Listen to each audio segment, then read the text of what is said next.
I want to share something with you that I've been doing for years that is super simple but deeply powerful. Every single year, I choose a word or a phrase that I let guide me. This is not a goal or a resolution, it's an energy that I agree to walk with. What I've noticed over the years is that when you choose a word or phrase, life doesn't give you the comfortable Instagram version of it. It gives you the full spectrum, the full curriculum on that energy.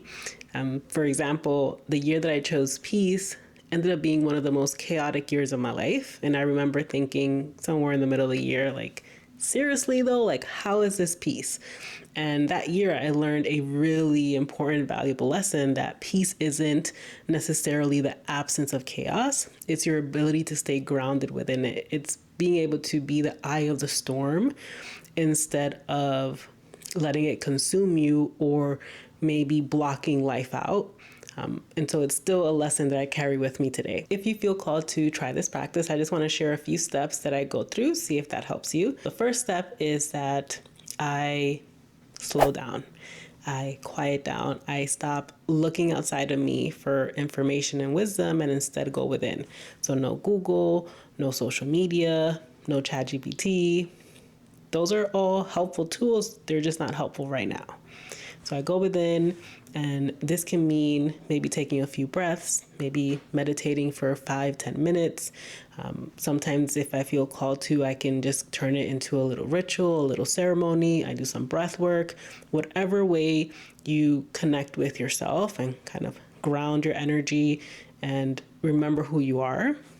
Do that. Step 2 is I reflect on the year that I'm leaving behind. I look back and ask questions like, what did this year give me? What are the things I enjoyed? What were the challenges? Who did I become?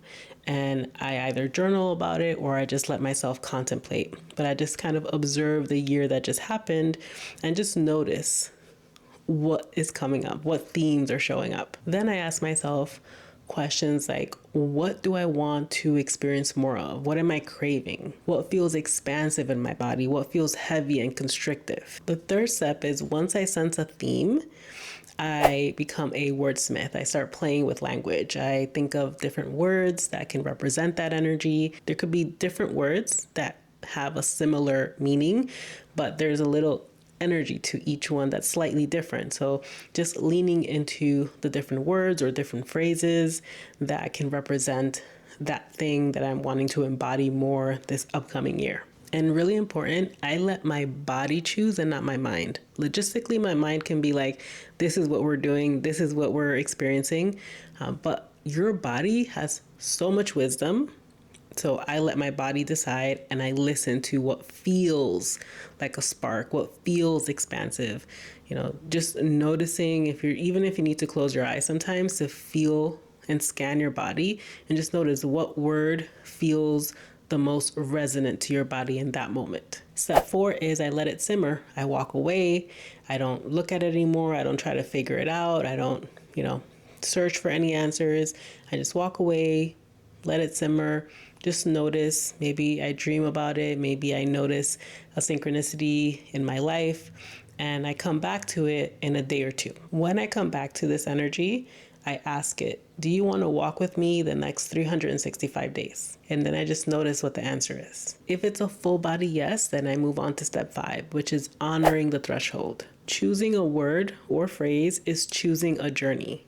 There will be growth, there will be resistance, there will be joy, there will be doubt, there will be fear, there will be all of it. Before I step in, I pause. I honor the threshold and I consciously choose yes. Now, some practical ways that I found really helpful to stay connected to the energy, the word, the phrase, because a year is a really long time and we can sometimes even disconnect with some of the things we chose for ourselves after like a week, a month, 3 months.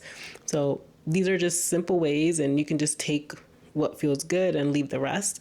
But ways that I stay connected with the word is I journal most days. So I write out the word every day. If that feels like too much, you can also just have the word somewhere that you see it every day, and every day you connect with it. Maybe once a week, you can journal about how that word or phrase showed up in your life that week. Another thing I love to do is to ground it into something tangible. So I embed the energy of that word into an object or something that I can use or wear, again, to connect with it. So it can be a perfume, it could be accessory, so like earrings, it can be a piece of clothing, a scarf, it could be mascara, it could be a lip color, something that represents that energy that I can kind of bring it again into this 3D world and like wear it. And every time I look at it, feel it, I'm using it, it connects me with that word again. It could be even a small object that you carry with you, like a crystal or a charm. Just let your intuition guide you. So my word for 2025, or it actually is a phrase, is sacred change. I do not like change. I like things to be in a routine. And my husband makes fun of me because even my body, I have so much muscle memory that anytime he moves something, which he does a lot, I get flustered, like I bang into stuff. My hand, tips things over because my hand is so used to going to grab the thing where it was in a very specific location and distance to my body. And so, yeah, change is something that can feel hard for me. It can create some anxiety, it can create doubt. But the other day I was reading about energy work and how some people, I guess, fear energy work because of the disruption that it can bring, especially, let's say, doing a working. And if you are wanting to create something in your life, if you're wanting to experience something in your life that you don't currently experience, change is required, disruption is required. So I'm over here saying, oh, these are the things that I get to experience. These are the things I desire, that I want, that I'm choosing, and I'm not letting change happen. That doesn't make sense. And so it hit me like this bolt of lightning, and that's where sacred change came from. If this practice resonates with you, let me know in the comments what your 2026 word of the year is going to be, or phrase. I would love to hold the vision of you walking and embarking that journey. And also, if you enjoyed this video, consider liking and subscribing. I'm going to be making more of these. Thank you so much for being here, and I'm wishing you so many beautiful blessings this upcoming year. Bye.